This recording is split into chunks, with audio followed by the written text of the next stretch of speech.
Mwiriwe, tariki 28 z'ukwezi kwa gatanu umwaka wa 2026. Tuvuga iki? Urugamba muri Repubulika ya Demokarasi ya Congo, uburyo rukomeje kuzamo utwibungusho twinshi, impinduka nyinshi ku mirongo y'imbere ku rugamba, ni ibintu buri muntu wese biri kumutangaza ati none runo rugamba ninde uzarurangiza, urugamba ninde uzarusoza.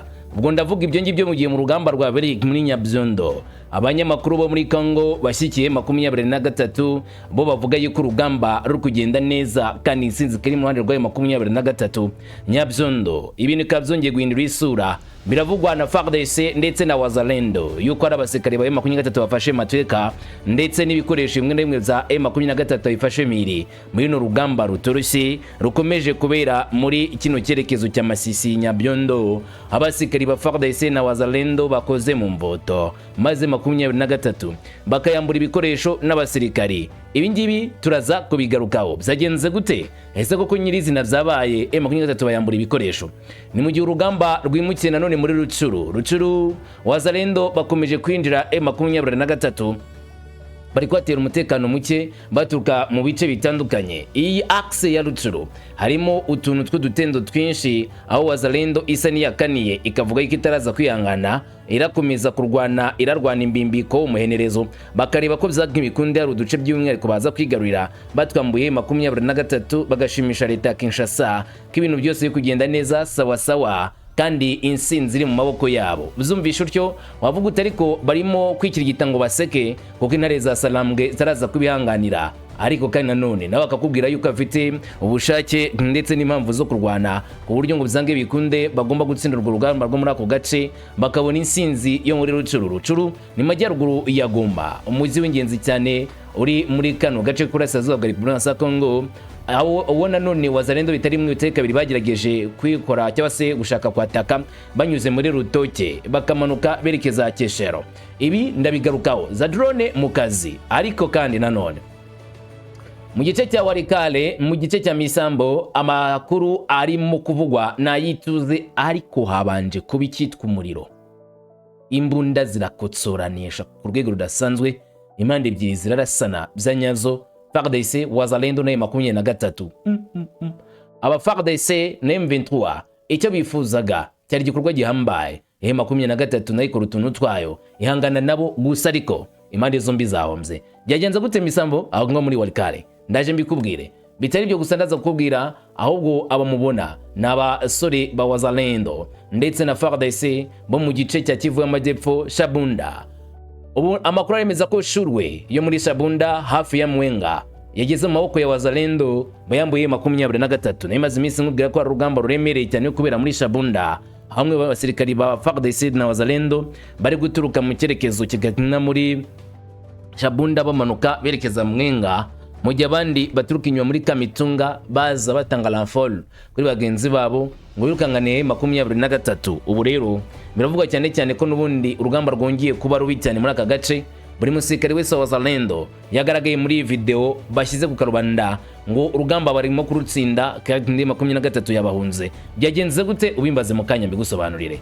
Izi ni intumwa zo mu Busuwisi zari zishinzwe guhuza M23 na Congo. Aba nibo bari bayoboye ibiganiro bya doha by'imuyikiro mu Busuwisi, bari baje gukurikirana ibera muri Asazo bwa Congo. Uruziki inama yo guhuza impande ebyiri no gukurikirana uko ibintu bimeze kuri terrain yabereye mu gihugu cy'u Rwanda. Mu kaye gace ndabikubwira. Hanyuma bitari ibyo ngibyo, mwite General Major Somo Kakule Variste ni guverineri wa Kivu y'Amajyaruguru muri Etat de Siège, yakoresheje inama rukokoma bitewe n'ikibazo kibasira Kivu y'Amajyaruguru, ashyiraho itegeko rikomeye cyane y'ugomba kwitabwaho. Ni cyo kibazo gihari? Ndaje mbikubwire, Ebola ntabwo yari yarangira. Byose duhereye ruhande kamwe ku kandi, nta kimwe dushize inyuma, turaza kubigarukaho tumenye neza ibirimo kuba uko byakabaye. Jewe ndumungwa Kamanzi uruwande ngo ikaze tujyane ku musozo nk'ibisanzwe. Ikaze kuri mwese.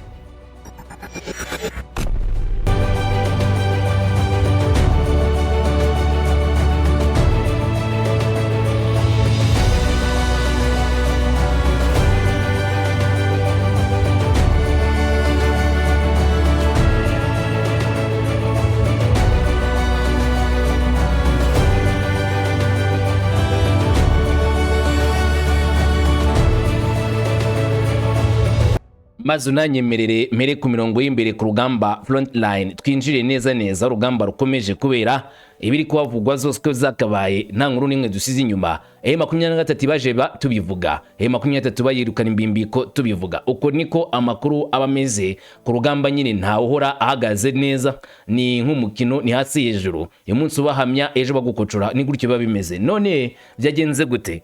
Duhere indani mu rugamba rwabereye Nyabyondo. Amakuru ari gutangazwa n'abanyamakuru barimo Micombero n'abandi bavuga ku ruhande rwa FARDC na Wazalendo ko Wazalendo yabonye insinzi yakoze agatendo. Ni operation ikomeye cyane yavuzwe ku ruhande rwa Wazalendo aho yinjiye mu nguni ebyiri yinjira Nyabyondo. Gusesanga M23 yagaze bwuma. Burya Nyabyondo yose nago yigeze ifatwa na Wazalendo ariko agace k'imbere uturutse mu cyerekezo cy'uburengerazuba baturukagamo, ndavuga Wazalendo, kabayemo ikushumurana rikomeye cyane, habayemo umurwano uremereye ku buryo budasanzwe, ku buryo buri muntu wese wabyumvishe cyangwa se wabyitegereje yavuze ati iyi ntambara ntabwo ibaho. Aba ni Wazalendo ni FARDC ku rwego rukomeye. None biravuga yuko ngo banafashe abasikari ba M23 matekwa, baganafata n'ibikoresho bya M23.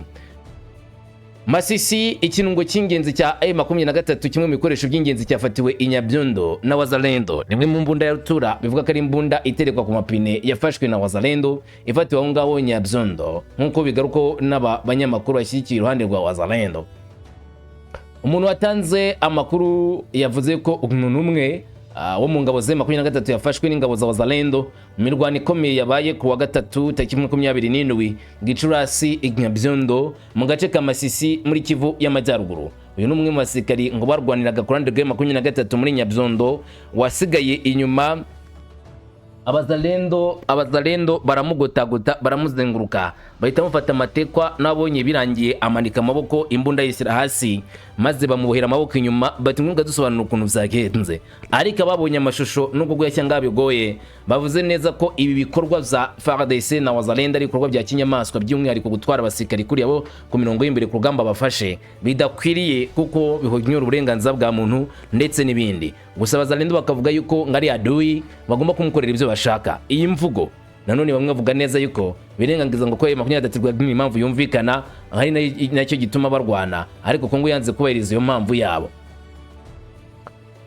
Muri video uwo murwanyi wafashwe avuga ko bagenzi benshi bafatanije mu ntambara bayiguyemo, baguye muri iyo mirwano yahuje inyeshyamba za Wazalendo na M23 muri uyu mujyi w'ingenzi wa Nyabyondo, nk'uko Daniel Micombero abigaruka mu makuru yashyize ku rukuta rwe rwa X. Atari we gusa ahubwo n'abandi bakunze kuvuga ku ruhande rwa Kinshasa bemeje ko Nyabyondo haguye abasikari benshi ba M23 batazira kuba b'u Rwanda mu mirwano ikomeye cyane yahuje M23 na Wazalendo. Aho ngaho muri Nyabyondo centre, agace k'ingenzi cyane strategique, agace gafite icyo kavuze kuri Masisi. Mu nkuru yatangajwe mbere y'ibyavuzwe neza ko Wazalendo yafashe Nyabyondo yose, kandi Nyabyondo yose kuba ari kuyigenzura bigaragaza neza ko ari gufungura amarembo agana muri Masisi, buryo na Masisi ubwo ngo mu minsi mike gusa bagiye kuba bayifite. Kumbe M23 yari ikomeje guhangana nabo. Makuru yakomeje gutangazwa kuva mu gitondo cya kare cyo kuri uyu wa gatatu ushize, havuzwe ibikorwa by'urugomo zo kurasatana intwaro zikomeye n'iziciriritse muri Nyabyondo no mu nkengero zayo, bitera ubwoba mu baturage. Abaturage benshi bahunza ku gace, abandi bahungira mu bigo nderabuzima ndetse n'inzu z'amadini n'izansengero, bavuga ati turi ko twarokoka. Nka gace kabereyemo umurwano utoroshye, buryo umuntu wari we wese wagombaga kuba afite gutekereza kuzima yagomba kuvuga ati reka ndebaho mungira ndebe ko namara kabiri bitabaye ibyo ngibyo akaba yabizira akasiga ubuzima. Binajyanye n'imbunda zakotsoraniraga muri icyo cyerekezo, ari imbunda ziremereye kandi zifite amakare, buryo buri muntu wese yumvaga afite ubwoba bw'iraza gukurikira ndetse n'uburyo araza kwitwara, cyangwa se ibiraza kuba nihatabaho guhunga ngahungisha amagara ye mu maguru mashya. Hanyuma rero imirwano hagati ya Wazalendo na F23 yarushijeho gukomera mu zumweru bishize mu duce twinshi two mu turere twa Masisi na Warekare, byongera ibibazo by'umutekano n'ubutabazi muri Burasirazuba bwa Kongo. Nta ruhande rwari rwazemeza FARDC nta tangazo officiel bari bashyira ku karubanda ngo bagaragaze ko hari abasikari bashikirijwe na Wazalendo batutse muri 23 bafashwe matekwa ku mirongo y'imbere ku rugamba. kandi nayo 23 ubwayo ntirashyira itangazo hanze rigaragaza ko hari umusirikari wayo waguye ku mirongo y'imbere ku rugamba. Buryo makuru ahita uvuga yuko ari ayenyayo cyangwa se umuntu yashingira avuga yuko hari igikorwa gikomeye cyane cyabaye kuri terrain, ukuryo akemeza ko koko igitangazwa n'abana b'abanyamakuru cyabaye. Wazalendo na FARDC bakokomuye cyangwa se bakubitiye harebe nzega M23 bakayambura ibikoresho n'umusirikari wabo. Gusa ariko ku rundi ruhande ibinyamakuru muri ACTUALITE.CD byo byemeza amakuru atandukanye nayo yatangazwa n'abanyamakuru kuri Nyabyondo izabereyeyo. Utibo batangaje iki do? Bati kuri wa kane tariki 28 Gicurasi inyabyondo mu gace ka Masisi muri Kivu Amajyaruguru hari ituze rikabije umunsi umwe nyuma y'imirwano yahuje inyeshyamba za FC23 n'abarwanyi ba Wazalendo. ACTUALITE.CD kinyamakuru cyo muri Kongo gikomeza kikira giti nyuma y'umunsi waranzwe n'umutekano muke n'ubwoba, ibikorwa by'imibereho myiza n'ubukungu birimo kongera kugaruka muri aka gace k'umujyi. Ibigo byinshi by'ubucuruzi byafunguwe, abanyeshuri basubiye ku ishuri, kandi imodoka zo mu muhanda wa Masisi-Nyabiondo-Kashebere zakomeje kugenda buhoro buhoro cyangwa se zongere gusubukura ibikorwa byazo. Muri iki gihe nubwo ku munsi wa 27 byemeze nabi, byasaga naho nta n'uwakemera kuva mu rwonga agira ahantu atarabukira, ati cyane cyane ku rugamba rwa mubana cyangwa se intambara yamuhitana. Ahubwo icyabaga nuko abaturage benshi batuye muri Nyabyondo bahitagamo guhunga ngo bave aho babona ko ubuzima bwabo bwashyirwa mu kaga, bagahunga imirwano, bagahunga ku karere batinya cyane cyane ko ibyago byago biremereye. Imakuru gikomeza kitubwira kiti nk'uko amakuru aturuka muri ACTUALITE.CD abivuga, imirwano yahitanye umuturage umwe, abandi batatu barakomereka kubera amasasu. Abaturage bari bahungiye mu bitaro bikuru by'agace ka Nyabyondo nabo batangiye gusubira mu ngo zabo nyuma yo kumva amasasu acoguye, imirwano isa nihagaze. Abari bahunze ingo zabo birumvikana bazigarutsemo, ariko mbere yuko bagaruka mu ngo bari bafite ubwoba bw'ishobora gukomeza kuba, ari nacyo cyatumaga bavuga yuko badafite umutekano mu gihe intambara igikomeje, bagasaba impande zihanganye ko zakunamira icumu bagabanya urugamba ruremereye cyangwa se bahagarika iyo ntambara ikomeye, hakabaho kubaho guhuza cyangwa se hakabaho korohereza abaturage bagasubira mu bikorwa zabo za buri munsi. Ku rundi ruhande rero bati mu rwego rw'umutekano Wazalendo bavuye mu mujyi rwagati wa Nyabyondo nyuma y'imirwano basubizwa inyuma berekeza Nyuma iherereye nko kilometero 4 mu majyaruguru y'umujyi ku ruhande rwa Nyabyondo na Pinga. Nk'uko amakuru azindutse atangazwa cyangwa se amakuru atangajwe amasaha y'igitondo cya tariki 28 ku munsi wo kuwa kane, yemeza yuko habaye umurwano ku masaha y'umugoroba tariki 27 aho M23 yahise yotumira kwisuganya nyuma gutega yambushi nakubwiye Wazalendo. Wazalendo batiwagiye ambushi mu pfundo rigana inyuma y'umujyi. M23 yahise yongera kuvumbukana imbaraga ziremere kuri Wazalendo. Abazalendo batangiye gukandagira mu mujyi ndetse ibice bimwe na bimwe babifashe kugeza ku kiraro cyo muri Nyabyondo indani. Abaza guhura nuva gusenya ayimbunda za rutura za M23 drone za kamikaze zahise zikoreshwa mu guhangana na Wazalendo nk'iya gatera. Wazalendo bahise bayisubiza inyuma imbimbiko tiktak pickpack imanuka yirukanka isubira inyuma agacira gata. Wazalendo bayivana muri Nyabyondo isigaramo M23. Haniho benshi bahita bavuga bati none ubwo wa musirikari wa M23 bacinja ko wa RDF wafashwe na Wazalendo yafatiwe hehe? None yaba afitwe n'Abazalendo bamujyanye muri bira bice bigana muri Pinga. Bikaba none biteye ikibazo kwibaza uburyo Wazalendo yabikozemo, ariko kuri front line cyangwa se imbere ku rugamba ibyo byose bishoboka, nta gitangaza kiba kirimo byanabaye. Niyo mpamvu benshi bavuga ko urugamba nyine ni urugamba, so gutera amashaza cyangwa se amateke. Nubwo ibikorwa byongeye gusubukurwa ariko bihoro buhoro ubwoba bukomeje kwiyongera muri ako gace. Wazalendo iri mu marembo ya Nyabyondo nanone birimo gutera impungenge zikomeye mu baturage, batinya ko imirwano ishobora kongera guhaguruka. Wazalendo nayo kongera kugarukana imbaraga ziremeye gakora offensive ishaka kongera kuvana M23 muri Nyabyondo, kugira Nyabyondo nabo bongere bayigenzure bayisubiranemo imbaraga z'ikibatsi kugira ngo bongere bereke M23 ko nta mwana usikejya ku mugezi, k'icyo bakoze ari igikorwa kibi cyane cyo kwikorera ahubwo ibyago.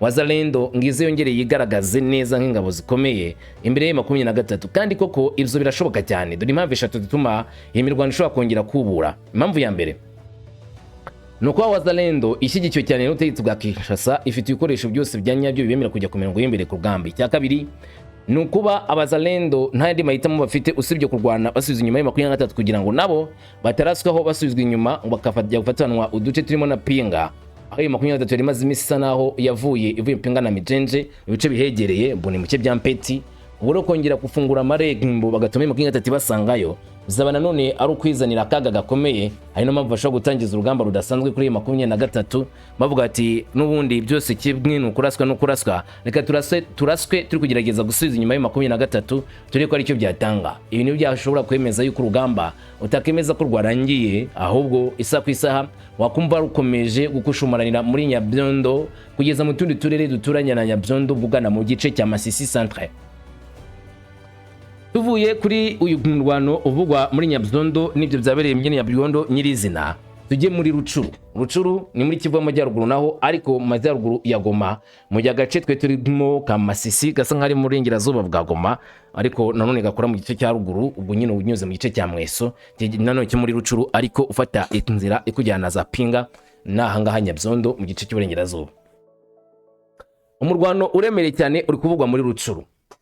Rucuru na gace ka strategique, agace k'ingenzi cyane. Uti gute? Ubundi Rucuru iragurana bijyanye n'uburyo iteye, itandukanye na Masisi. Rucuru kuri 23 kurwanira mu rugamba kandi gatsinda bisaba kwihiringa ku rwego rutangaje. Ishobozwa gusa ni no kuba Abazalendo bari matari benshi ndetse no kwigezaho ramforo kuri FARDC na Wazalendo bisa nkaho ari ukwikorera inkoni ishyushye ku mutwe, bidashoboka muri make. Na gace kari rwagati, ubwo nuvuga ngo kuva ku mupaka warko mu gice cy'Uburasirazuba hari u Rwanda, hanyuma igice cy'Amajyaruguru hari Rubero, igice cy'Uburengerazuba hariyo Masisi. Masisi igenzurwa na 23, u Rwanda ni mu Rwanda nyine, igice cya ruguru nanone muri Rubero uduce tumwe tugenzurwa na 23, bisa nkaho karimo rwagati ku buryo nta hantu FARDC yanyuze ibikoresho ngigeze ku barwanyi ba Wazalendo. Ibikoresho bike gusa basigaranye bafite Abazalendo bariyo kimwe ngo no ko harimo na FDLR abasigaye muri parike y'igihugu ya Virunga ni bakomeje gutesha umutwe M23. Gusa rikaba bakajyana none bagenzi babo bafatanya baturuka mu gice cyagana muri Masisi. Ubwo nuvuga ngo iyo mvuze Masisi unumve ko byoroshye cyane cyane kuva muri Warikare utambika muri Masisi ukagira icyo ugezamo. Abangaba barwana bakageza mu gice cya Mweso, bakava muri Mweso barwanira nanone mu gice cy'umunsi gato ya Bambo bagera muri parike y'igihugu ya ku kirunga cya Nyiragongo, bakagera nyine indani muri Rutoke, Rusayo, Keshero muri Goma. Murabyuka ya mirwano yamaze iminsi ibiri muri Goma, aho 23 yahanganye na Wazalendo basiga n'abateye umujyi wa Goma. Aba rero mu gice cy'Uburengerazuba hari bagenzi babo mu gice cy'Uburasirazuba muri Rucuru, ubwo rugana muri za Nyamirima, ukongera ukagana neza muri Rucuru centre ndetse na gace ka Rumangabo. Aba nibo kibazo rero sasa kuri ubu ngubu. Amakuru aravuga iki? Amakuru yaho aremeza neza ko Abazalendo bongeye gukora kumbarutso. Ingabo za Wazalendo z'uwiyise General Jonas Biganosi zagabye igitero mu gace karimo M23 mu gace kazwi nka Birundure ho muri Rucuru ku mugoroba ku itariki 27 Gicurasi 2026 no bakoze icyo gitero mu gace ka Birundure urezanwa gaherereye ni mwipfundo riva ku muhanda uva Kebati ugatina Rucuru centre cyangwa se Nyamirima, ariko nanone ntabwo ari kure cyane ku buryo bwa ngo ni ntera nini cyane uturutse kuri parike y'igihugu ya Virunga. Abarwanyi ba Wazalendo bo kwa Jonas Biganos bazanye ibisasu biremere cyangwa se imbunda za ruturaza amashirige na RPG basa n'abarashe kuri position ya 23. Imirwano yamaze isaha n'igice. Yari imirwano itoroshye kuko M23 n'ibyo yasabye gukoresha izindi mbaraga kugira ngo hagarike Abazalendo. Gusa amakuru akomeza gutangazwa avuga yuko muri iki gitero Wazalendo ngo yiciyemo asikari babiri ba M23 bakakunze kubita ba ADF, batwika n'imirindiro zabo banafata intware ebyiri za AK47 aho barwaniye, ariko basubira inyuma ntibafata iyo position. Nubwo bayitwitse bakoresha imbunda zabo za RPG ndetse n'ibisasu bindi bakoreshaga, ntabwo bigeze bayigarurira ngo bayigenzure byuzuye. Ntibari benshi, bari baki cyane ugereranije ari mu position ya 23. Kwica abasikari babiri ba 23 uko babyivuga ntabwo babyita karakanu koroshye, ni igikorwa gikomeye cyane. Burya ku rugamba gutakaza n'umusikari umwe gusa ni igihombo gikomeye. Uzabibona neza iyo hari ubutumwa bw'amahoro igihugu runaka cyakoze akagira umusikari wa 70 ku rugamba. bamuha icyubahiro ukagira ngo byibura wenda igisirikare cyose cyashegeye. Yego aba ari ingenzi cyane ku mirongo y'imbere ku rugamba, gusa M23 bavuga ko biyemeje no gutanga ubuzima bwabo kugira ngo barengere ubutaka bw'abasekuruza, ubutaka bwabo, gakondo yabo. Niyo mpamvu rero muri kino gitero cyabereye muri Rushuru bivuga ko umusirikare wa M23 watakarije ubuzima, nubwo utapfa kubyizeye 100% ko bivugwa n'uruhande rumwe gusa rwa Wazalendo. M23 nta kiravuga ko kino gitero, nta nubwo iravuga ko ari umusirikare wabo watakaje ubuzima muri iki gitero cyabereye muri ako gace ka Rushuru. Ubwo ngi nawe twacyakurikirana amakuru ngo tuze kuyamenya amasaha ari imbere, mbikubwira neza uko byagenze muri ako gace, nimba M23 iraza kwemera cyangwa se nimba ari ikinyoma kiri guhimbwa na Wazalendo. Gusa icyo tuzinge nawe nuko muri ako gace koko Wazalendo bariyo kandi bakorerayo bajyaga bayitero. Gusa byongeye kubyurwa cyangwa se guhagurutswa na cyo gitero cya drone cyagabwe hafi ya Rumangabo, kigabwe na Kinshasa, batwagiye guhitana Sultani Makenga, gusa bagasanga ntabwo ahari. Dukomeje no mu yandi makuru tujye muri Warikare, ariko noneho ni bivugwa ko hari agahenge kabonetse muri Warikare mu gace ka Misambo nyuma yuko hamaze iminsi hari kubera umurwano utoroshye hagati ya Wazalendo na M23. Uyu wa kane tariki 28 Gicurasi hari ituze rikabije mu gace ka Misambo gaherereye ku mupaka w'imitwe ya cyangwa se groupe ya Kisimba na Ikobo mu karere ka muri teritwari ya Warikare ko muri Kivu y'Amajyaruguru. Umunsi umwe nyuma y'imirwano ikomeye hagati y'inyeshyamba Z23 na M23 bashikine kubiza HDF ni inyeshyamba Z23 na Wazalendo FARDC. Aba rero barwanye batera igitero gikomeye cyane muri kara gace ka Misambo, hahinduka isibaniro ku rwego rukomeye. Intambara yatangiye kwa gatatu nyuma y'igitero cyagabwe n'inyeshyamba zo muri Rusamambu na Bukumbirwa mu gace ka groupe ya Ikobo. Inyeshyamba zagerageje kwagura ubwigunzi bwazo zigana Misambo, umujyi ufatwa nk'umujyi ukomeye cyane muri aka gace ka Warikare. Ni M23 atangije igitero ahangaha bashaka kwagura position bakoreramo, bashaka kwigarura ko gace nako ngo bakagenzure, bakambure M23 na Wazalendo, bakambure FARDC na Wazalendo. M23 yashinga amatako yakorere, gusa basanga nanone Wazalendo nayicanye ku maso, batangira guhondahondana nyine bakoresheje izo mbunda zabo. Bahanganye n'iki gitero ingabo za FARDC n'abanyego ba Wazalendo bararwanye koko. Nyuma amasaha menshi y'imirwano ikomeye, ingabo z'aba FARDC n'umuyoboke bayo baje gukumira M23 kwinjira muri uyu mujyi, ndetse binarangira bayikusubije inyuma imbimbiko imanuka kibuno mu maguru, ayisa cyamababa iraguruka nk'igiye kurwana n'igishonda abagabo. Ariko kumanuka kwa M23 yagomba kumanuka yitonze cyane kuko agace bari kunyuramo hari amakuru yavugaga yuko hari itsinda ryo kwa Yakutumba rito riri muri kara gace ryasanga ryagiye mu nanone mu gice cya ruguru. Uziko biri mu muri Yakutumba nubwo mu Kivu y'Amajyepfo mu gice cya ruguru afiteyo imitwe ibiri ya gisirikari n'ubundi korana nawe. Amaherezo rero basubiye inyuma berekeza Rusamambu n'ubundi na Bukumbirwa aho bari baturutse, nk'uko n'undi baragabye igitero baturutse muri ibyo bice, ariko bagenda bitonze cyane nubwo FARDC yasubizagayo imbaraga ziremereye n'umuriro byari byitwa nyine ng'ikibatsi. Anga niho FARDC agaragaraje neza ko ibice biza gupfa kuza kwivanamo ntago ari ibintu byoroshye. Nibyo benshi bahita bavuga bati FARDC rimwe na rimwe igerageza kwihagarara ku mirongo y'imbere ku rugamba, ikagerageza guhagarara mu bice byayo isanzwe ibarizwamo, ariko ifasha agace mu minsi ya vuba biba byoroshye nanone kuyongera kwivana muri ako gace, bitandukanye no kuza kwivana mu gace isanganwe. Iyo ifasha agace gato cyangwa se ifashe location hanyuma gahita imurwano ukomeye wo kwirukana M23 yirukane FARDC muri ako gace, bitwara amasegonda nta mwanya bitwara kugira ngo M23 ize kure guhita irepa cyangwa se yigarura ako gace. FARDC na Wazalendo bakavuyemo vuba vuba kandi nari bamaze gukambura M23. Nabyo benshi bavuga bati FARDC bigaragara ko nta bushobozi ifite imbere ya M23.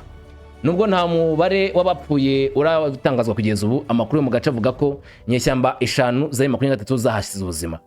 Hari n'abaturage benshi bakuye mu zabo. Abaturage benshi bahunze imirwano bahungira mu ishyamba rikikije ako gace, aho batuye mu bice bitandukanye babonaga ko nyine imirebere yabo hari umutekano, bahita bavuga bati ka duhunze imirwano igihe yabaga. Ariko ubu ngubu haravugwa agahenge, haravugwa amahoro, haravugwa yuko nta kibazo. Kugaragara rero gushya k'urugomo kwaje mu gihe umutekano usanzwe umeze nabi mu turere twa Warikare na Masisi.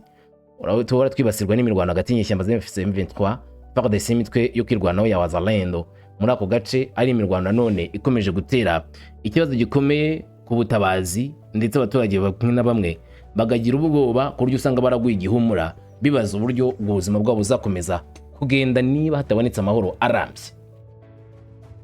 Ngiye kuva muri Kivu amajyaruguru njyane muri Kivu amajyepfo. Uravuze ngo tugende. Ngwino. Muri Kivu y'amajyepfo abazalendo barigamba kwisubiza shurwe muri Shabunda hafi ya Mwenga.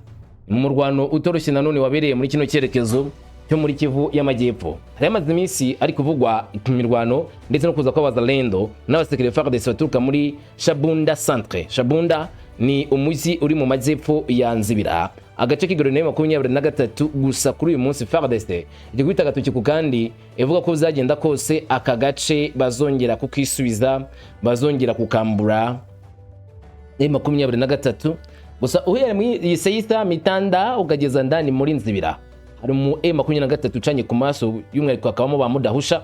Ugerageje kuzamuka wese bahita barata muri Nyamivumba akagwa aho ngaho. Niyo mpamvu wumva muri iyi minsi nta rugamba rukigera muri Nzibira. Gusa akaba abasikari ba M23 babaga muri Shurwe, abandi akaba muri Mwenga, Kasika. Abo ngabo ni bamaze iminsi bamerewe nabi. Kuri ubu rero Wazalendo barivuga yuko bakoze akazi.